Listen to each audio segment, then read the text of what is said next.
Halloween sharpening. I know it's not Halloween, but I did a presentation on Halloween at the International Beauty Sharpeners Association, and I thought you'd like to see it. The audio's not great, but I've edited it down, and it's going to be in 3 parts. So the first part you're going to be watching now is about scary sharpening.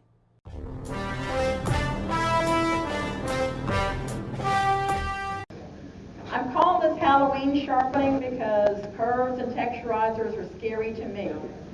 Are they scary to any of you, or are you all very courageous people?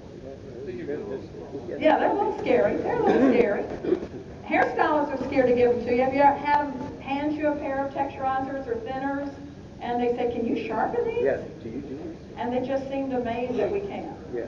So they're a little bit scary.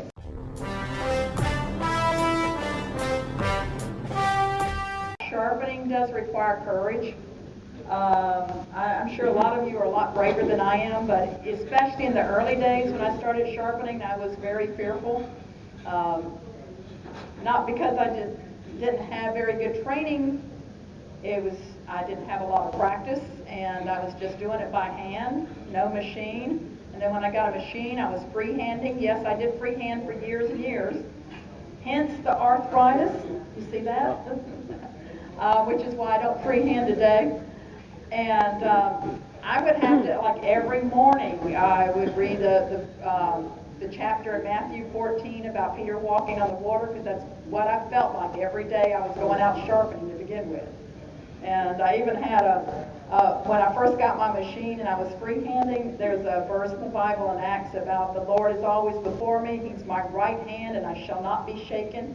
Because a lot of times I was shaking doing that. So I guess what I'm saying, a little bit of fear in sharpening is not a bad thing, because if you never learn more if you don't feel like there's more to learn. And I know you have to have a little bit of arrogance when you go in there and sharpen, because you have to exude confidence. Like, oh, I know what I'm doing. But there's got to be something behind and inside you to feel like I need to know more. One other thing along that thing, if you get something that's really scary that you feel like you can't fix, walk away from it. It doesn't hurt. It's better to walk away than to mess up their shears, and you'll always be the person that messed up the shears and you never get back in there. Does that make sense?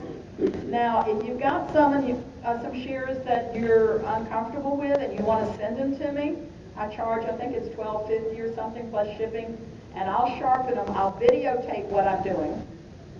Give me permission to do whatever I need to do on them. And, I might be able to fix them, or I might be able to, I might tell you, no, I can't fix them, maybe somebody else can. It comes a point where it's really not worth the work. You can always take them as a trade-in on a new pair of shears and go home and play with them. They're yours. If they break, they're okay. But it's okay to walk away from something that scares you too much. Y'all understand what I'm saying? I think it's maybe easier for women, for us, but sometimes men, it's a little bit of an ego, macho thing. I can fix anything, so just it's okay. It's okay. Do you like watching my videos? I like making them.